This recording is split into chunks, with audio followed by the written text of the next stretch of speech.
The dark story of America's largest haunted mansion, Biltmore Estate high in the Blue Ridge Mountains, a stone chateau rises out of the mist like a European castle dropped into the American South. It is vast enough to swallow city blocks, heavy with carved gargoyles and shadowed turrets, a place where Gilded Age dreams collided with war, loss, debt, and time.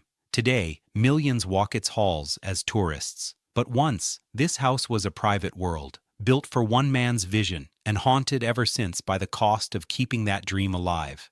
Subscribe to Empire Manners for more documentaries like this. In the late 1800s, at the height of America's Gilded Age, George Washington Vanderbilt II came to Asheville, North Carolina, with his mother, Maria Louisa Kissam Vanderbilt. His family already belonged to the highest tier of American wealth. His siblings had claimed their own kingdoms, palatial summer houses in Newport, Rhode Island, sprawling mansions on the Gold Coast of Long Island, grand estates along the Hudson in Hyde Park. But George was drawn to something different: the mountains around Asheville, the climate, the forested slopes. This was where he saw his future. What began as simple visits became a pattern. He returned again and again, captivated by the landscape. Eventually, his quiet idea hardened into something more ambitious. This would not be just a retreat. This would be his little mountain escape, a phrase that, in his hands, would become the largest privately owned house in the United States.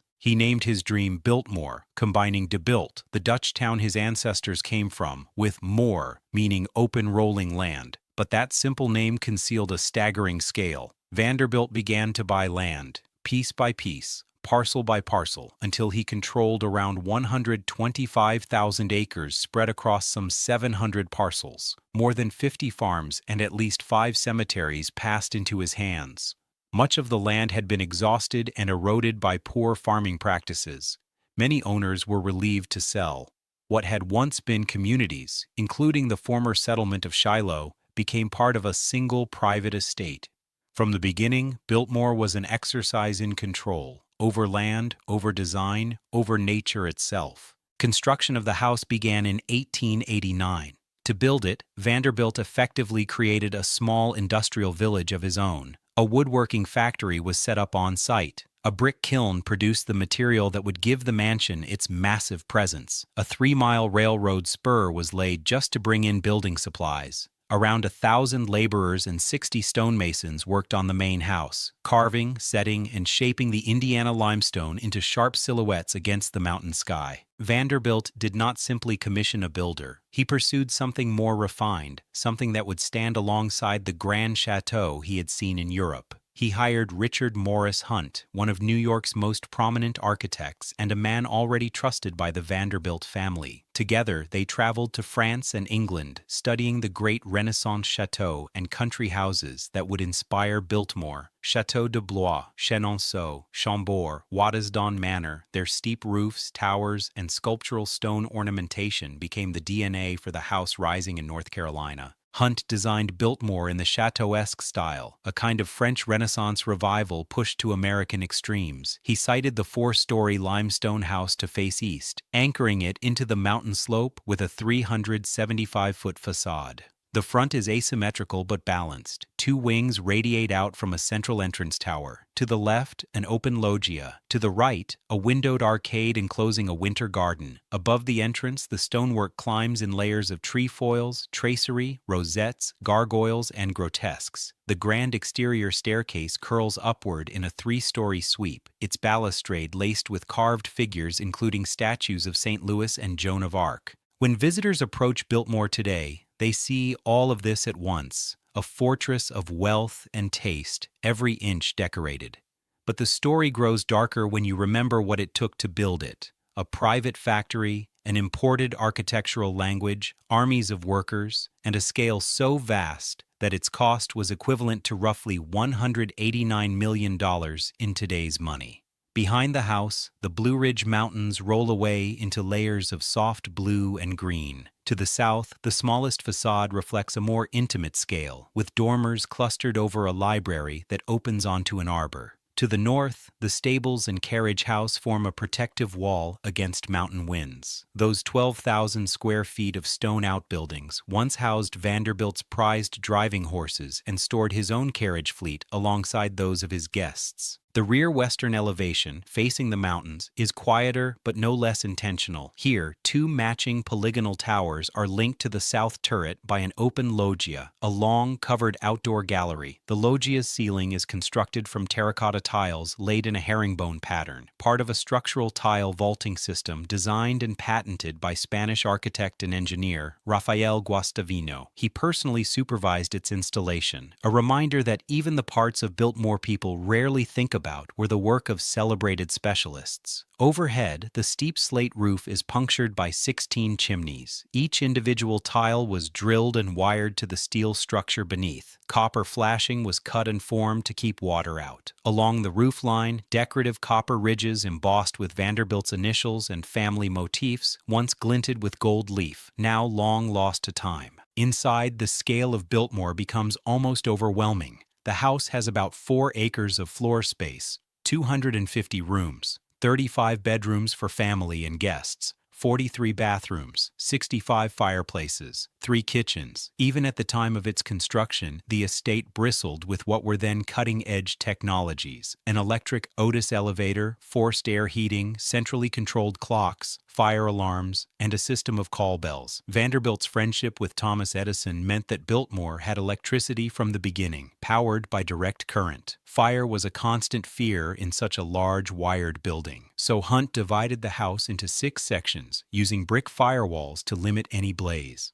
On the ground floor, guests in the 1890s would have entered through the marbled entrance hall, then glimpsed the octagonal winter garden on the right, an indoor courtyard of stone arches and a ceiling of carved wood and faceted glass. In the center, a marble and bronze fountain sculpture, Boy Stealing Geese, by Carl Bitter, caught light and cast water. Copies of the Parthenon frieze lined the nearby walls, tying Vanderbilt's new American palace to the classical heritage of Europe. Beyond, the banquet hall rose in staggering vertical space, 70 feet high, 42 feet wide, 72 feet long. A triple fireplace roared at one end. Rare Flemish tapestries hung on the walls. A massive dining table could seat 64 guests. Above, an organ gallery overlooked the hall, housing a Skinner pipe organ installed in 1916. This was a room built not just for meals, but for spectacle, where Vanderbilt could gather authors, ambassadors, and presidents under one roof and preside over a world that he controlled. On the other side of the entrance hall, the tapestry gallery stretched 90 feet, leading toward the library. 3 16th-century tapestries depicting the triumph of virtue over vice hung on the walls. Portraits of the family, painted by giants like John Singer Sargent, Giovanni Boldini, and James Whistler, watched from their frames. The 2-story library held more than 10,000 volumes in 8 languages, reflecting Vanderbilt's voracious curiosity about literature, art, history, architecture, and gardening. A hidden passage tucked behind the shelves allowed guests to slip back toward their rooms, a quiet, private detail in a house built for display. On Christmas Eve, 1895, George Vanderbilt opened Biltmore to his family and friends. The house that had taken 6 years to build, with the labor of hundreds, finally came to life, glowing with firelight, electric bulbs, and the sound of voices echoing through stone. For the guests, it must have felt like stepping into a fairy tale. For Vanderbilt, it was the beginning of a reality that would grow heavier with every passing year. The weight of maintaining the largest private house in the United States, and the question of what happens when a dream this big collides with history. As the last echoes of that first Christmas faded through the halls of Biltmore, the estate settled into a rhythm of grandeur. Guests from across the country traveled down the winding 4-mile approach road, designed by Frederick Law Olmsted. Passing through dense, carefully arranged foliage meant to make the journey feel like revealing a hidden world. Every tree, every turn, every patch of sunlight through the canopy had been placed with intention. And then, suddenly, the forest opened and the chateau appeared, impossibly large, impossibly detailed, a vision rising from the Blue Ridge Mountains. Inside, George Vanderbilt began filling his home with the objects he had spent years gathering from around the world. Tapestries woven in the 1500s, linens from aristocratic estates, furniture carved in Europe, paintings by artists whose names echoed through museums. He traveled extensively during construction, sending ship after ship back to America, loaded with carpets, prints, bronzes, and decorative objects dating from the 15th to the 19th centuries. Almost everything was imported. Only a few items, an oak drop-front desk, a rocking chair, a walnut grand piano, bronze candlesticks, were American-made. Biltmore was more than a home. It was a curated universe. In 1898, George married Edith Stuyvesant Dresser in Paris.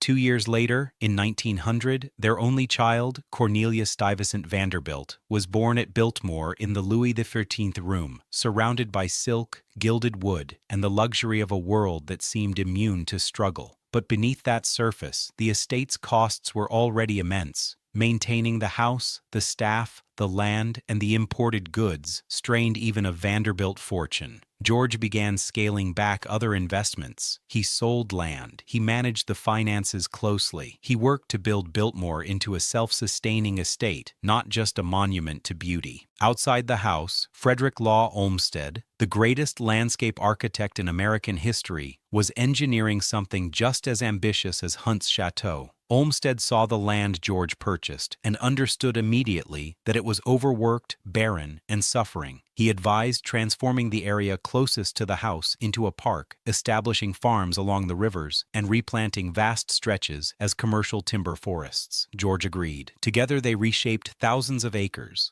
Olmsted planted 75 acres of formal gardens near the house, a Roman garden, a formal garden, tulip gardens, fountains, and a conservatory filled with palms and roses. European statuary was placed along terraces. Water became central to the landscape. He created the Bass Pond from an old mill pond and engineered the lagoon. Both served as scenic recreation spaces for fishing and rowing. He constructed a spring-fed reservoir on Busby Mountain and a man-made brick-lined reservoir behind the Diana statue, over 250 feet above the estate. Water flowed down by gravity through engineered networks, supplying the house and gardens. Through Olmsted's guidance, Biltmore became the birthplace of American forestry. Gifford Pinchot, who later became the first chief of the U.S. Forest Service, managed the estate's forests. After him, Carl A. Schenck established the first forestry education program in the United States, the Biltmore Forest School. What George Vanderbilt had purchased as worn-out farmland now became the cradle of modern environmental stewardship. But as the estate grew, so did its financial burden. By the early 1900s, the pressures were heavy. The estate cost millions to maintain, and Congress had passed an income tax that strained Vanderbilt's wealth further. In response, George initiated the sale of 87,000 acres to the federal government. His hope was that the land would remain pristine. His widow Edith completed the sale after his sudden death in 1914 from complications after an emergency appendectomy. The property he sacrificed became the nucleus of Pisgah National Forest, fulfilling his vision even in his absence. Edith continued to manage the estate with precision and care. She sold Biltmore Estate Industries in 1917 and Biltmore Village in 1921. She lived intermittently in the house until Cornelia's marriage in 1924, then moved into an apartment within the former bachelor's wing. She continued supporting agricultural reform, offering financial aid to young craftsmen in the village, and helping sustain the community around the estate. Cornelia's marriage to John Francis Amherst Cecil introduced a new era. The pair had 2 sons at Biltmore, born in the same room where Cornelia had taken her first breath. But financial pressures did not disappear. In 1930, during the Great Depression, the city of Asheville asked Cornelia and her husband to open the estate to the public as a tourist attraction to boost the local economy. They agreed. Biltmore, once the most private house in America, became one of its grandest museums. Its halls, once filled with dignitaries, writers, and scientists, now echoed with the footsteps of curious visitors. During World War II, the estate took on an unexpected role. In 1942, the National Gallery of Art moved 62 paintings and 17 sculptures to Biltmore by train, fearing that Washington, D.C. might be attacked. The unfinished music room became a vault of civilization's treasures, a Gilbert Stuart portrait of George Washington, works by Rembrandt, Raphael, and Van Dyck. The room remained sealed off until 1944, when the fear of attack subsided. But even while protecting the nation's art, the estate's own family fractured. Cornelia and John Cecil divorced in 1934. Cornelia left Biltmore forever. John stayed in the bachelor's wing until his death in 1954. Their son, George Henry Vanderbilt, Cecil, lived there until 1956, when the house officially ceased to be a family residence. William A. V. Cecil Sr., the younger son, returned later to revive the estate financially.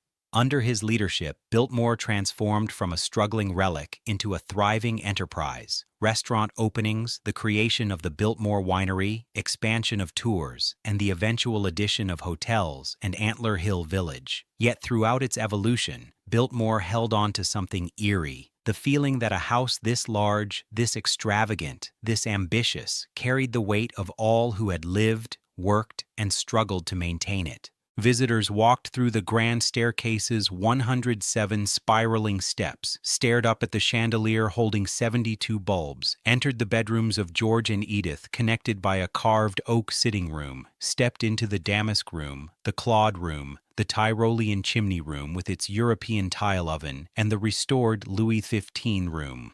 Everywhere they turned, they encountered history layered upon personal ambition, beauty intertwined with burden. On the upper floors, guest rooms turned to servant quarters. 21 bedrooms housed housemaids, laundresses, and other female staff. Male servants lived above the stables. High above, the observatory led to an iron balcony where George once viewed his 125,000-acre kingdom.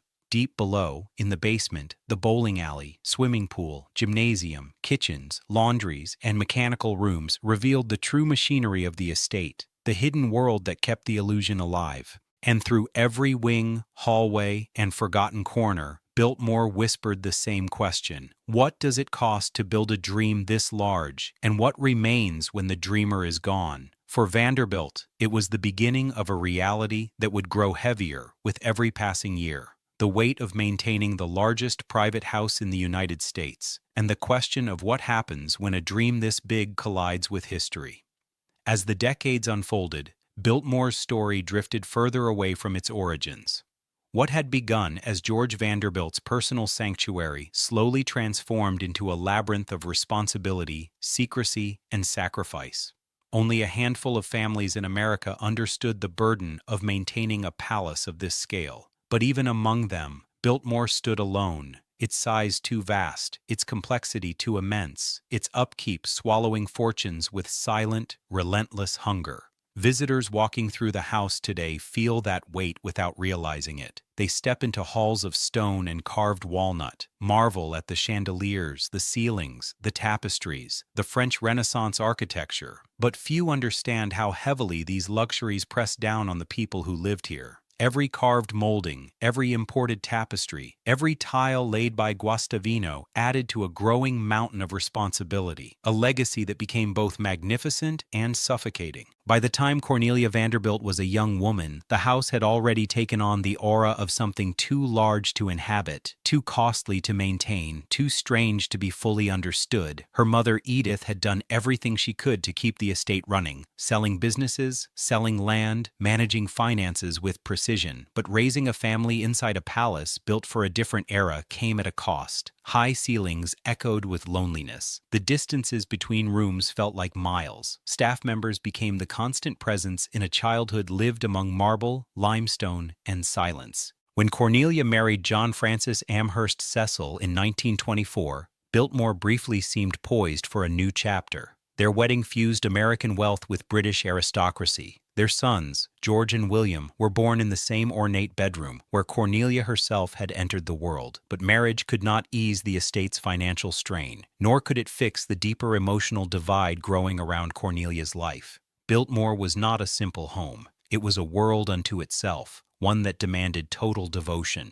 As the years went on, Cornelia grew weary of the weight of the estate, the constant attention, the never-ending responsibility, the press coverage, the demands of the public as Biltmore opened for tours. All of it pressed against her until she finally walked away in 1934. She left the house, the estate, and even the country, never to return again. The largest home in America had driven away the woman who was meant to inherit it. John Cecil remained, living in the bachelor's wing, one of the more secluded parts of the estate, while managing the operations that kept it afloat during the Great Depression. In many ways, he became the quiet steward of a dream he had married into but never fully owned. When he died in 1954, Biltmore's fate once again shifted to the next generation, George Henry Vanderbilt. Cecil stayed for 2 more years after his father's death, occupying rooms in the same wing. By 1956, Biltmore House was no longer a family residence.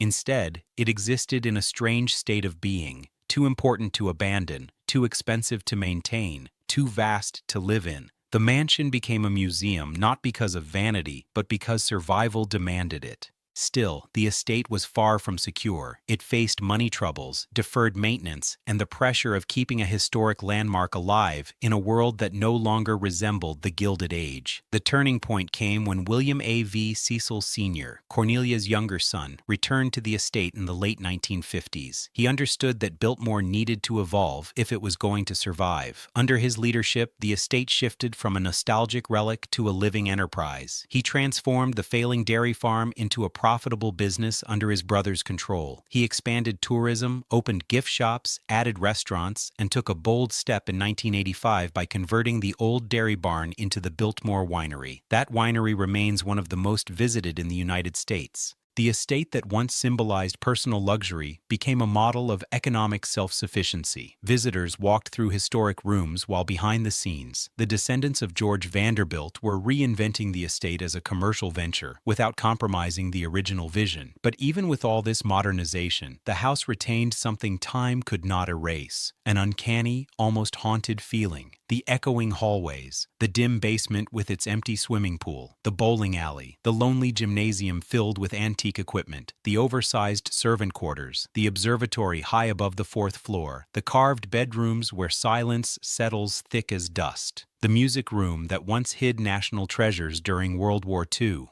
the winter garden where sunlight filters through ancient glass, the grand staircase where 107 steps spiral toward darkness and light. These were not haunted by ghosts. They were haunted by memory, by the presence of a dream larger than any one person. The public, however, sees the house through the lens of imagination. Legends formed over the years. Some claimed the house was cursed because of its scale, because no one lived there for long, because Cornelia abandoned it, because fortunes were spent trying to sustain it. Others whispered about hidden rooms, sealed spaces, or spirits wandering the grand halls. The reality is simpler.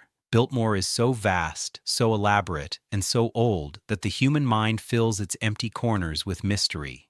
The estate's grounds add to that atmosphere. The massive forests replanted under Olmsted's guidance, the formal gardens that bloom each spring, the rampe douce, a zigzagging limestone ramp that climbs toward the vista, crowned by a statue of Diana, the bass pond and lagoon reflecting the changing seasons, the quiet miles of former farmland stretching along the French Broad River, now home to vineyards, stables, and the bustling Antler Hill village. Even the estate's village, Biltmore Village, once served as a carefully constructed community for workers, designed to mirror the architectural harmony of European estates. It included cottages with plumbing, a post office, a school, shops, and the Cathedral of All Souls. It was the physical expression of Vanderbilt's desire to replicate old-world estates on American soil. So much of this world was built on a dream, but every dream carries shadows. When hurricanes strike the region, the estate closes. When the economy shifts, the staff feels it. When tourism dips, the impact ripples through Asheville.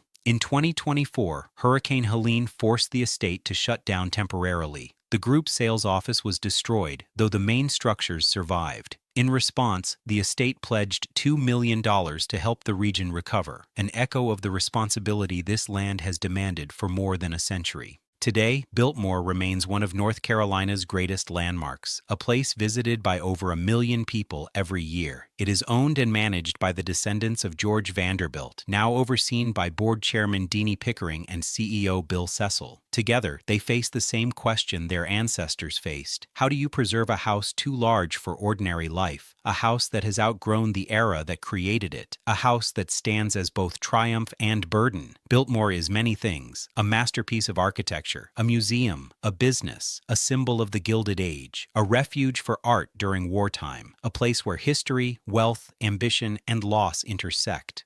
But above all, it is a reminder that no dream, no matter how grand, comes without a cost. Inside its 250 rooms, its 43 bathrooms, its 65 fireplaces, its endless hallways and forgotten corners, the past lingers like a presence, not because of ghosts, but because of everything this house has witnessed, everything it has survived, and everything it demanded from those who tried to keep it alive. And through every wing, hallway, and forgotten corner, Biltmore whispered the same question. What does it cost to build a dream this large, and what remains when the dreamer is gone?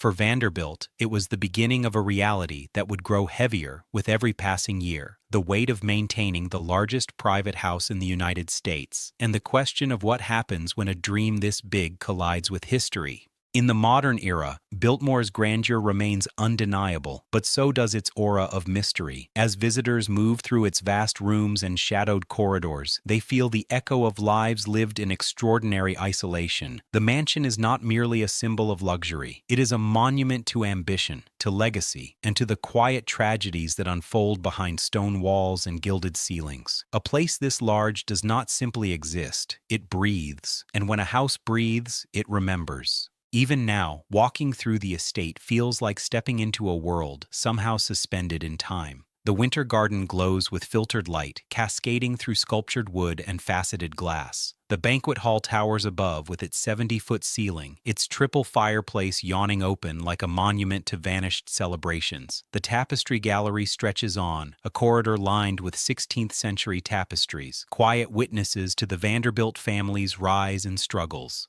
In the library, with its 10,000 books and hidden passageway, the silence feels as heavy as the volumes themselves. Every corner of the house holds the residue of memory. Yet the soul of Biltmore is not found only in its beauty. It is found in the stories of the people who tried to live within that beauty. Staff members walked miles of corridors every day, their footsteps echoing at dawn as they lit fires and prepared rooms. Servants slept on the 4th floor, tucked away in 21 small bedrooms that contrasted sharply with the opulent suites below. Male servants lived above the stables, nestled close to the horses that Vanderbilt adored. Their routines shaped the hidden structure of the estate, creating a world behind the world, a network of labor that made the illusion of effortless grandeur possible. Down in the basement, the truth of the estate becomes clearer. The swimming pool sits empty now, its underwater lights dark, its tile edges cold and silent. The bowling alley remains intact, a strange relic of a time when recreation itself required architectural scale. The gymnasium, with its turn-of-the-century equipment, feels like a ghost of modern ambition. Kitchens and pastry rooms lie in neat rows, their iron stoves and rotisserie ovens frozen in time.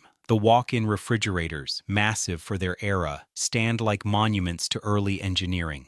Everything in the basement, every pipe, every boiler, every hidden corridor reminds us that Biltmore was a machine as much as it was a home. But even machines have hearts. For Biltmore, that heart was the land surrounding it. The grounds, shaped meticulously by Frederick Law Olmsted, reveal how deeply Vanderbilt cared for the world beyond his walls. The esplanade stretches outward from the entrance, a dramatic line of stone and earth that leads the eye toward the distant mountains. The ramp deuce rises in a gentle zigzag toward the grassy vista, where the statue of Diana stands watch over the estate. The Bass Pond glimmers in the sunlight, its still waters reflecting the history of an estate once carved from worn-out farmland. The lagoon lies calm beside the French Broad River, a place where guests once rode and enjoyed quiet conversation. These landscapes were not accidents. They were engineered. Olmsted envisioned a place where nature and design could coexist, where forests could be restored, where farms could flourish, where gardens could bloom in careful harmony. His work helped birth America's forestry movement, and the Biltmore Forest School became the first of its kind in the United States. Today, even as hotels, restaurants, and the winery have transformed pieces of the estate, Olmsted's imprint remains at the core of its identity. Still, the estate's evolution has never been without struggle. When George Vanderbilt died unexpectedly in 1914, the dream he built became a burden his widow struggled to carry. Edith navigated land sales, war, and financial change. During World War II, the decision to shelter priceless national artworks inside the unfinished music room transformed Biltmore into an unseen fortress of cultural preservation.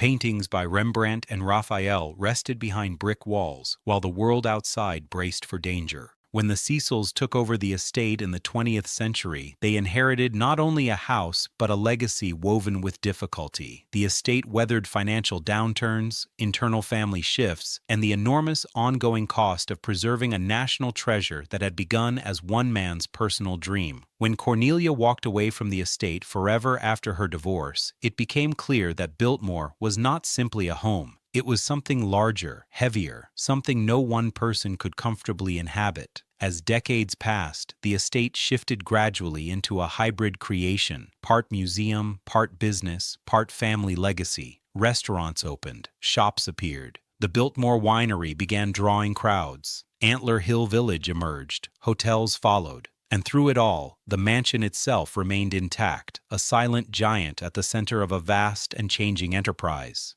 Yet for all the estate's modern growth, it still feels haunted in the way that only history can haunt a place, not by spirits or legends, but by the echo of the Gilded Age, the rise of American wealth, the whisper of old fortunes, the loneliness of enormous houses built for people who walked their halls for only a brief sliver of time. Stand in the banquet hall, and you can almost hear the sound of conversations long stopped. Stand in the observatory and imagine George Vanderbilt looking over lands that once stretched hundreds of thousands of acres. Step quietly into the bachelor's wing and feel the isolation of rooms meant to hide the private lives of men who rarely appeared in the grand rooms below. It is in these moments that the haunting becomes unmistakable, a reminder that Biltmore was never just a display of wealth. It was a sanctuary, a monument, a burden, and a dream. And dreams this large do not simply fade. They linger, they echo, they wait. Even nature has tested the estate.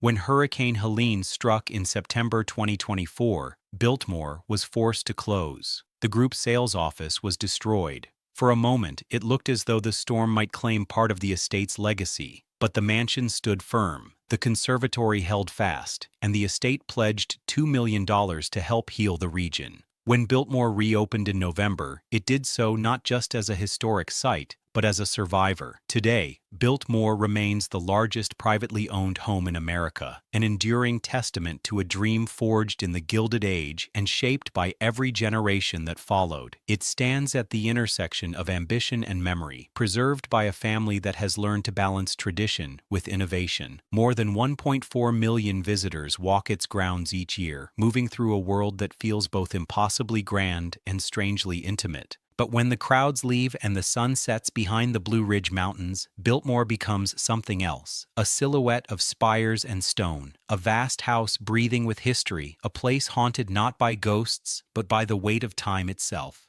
Subscribe to Empire Manners for more documentaries like this.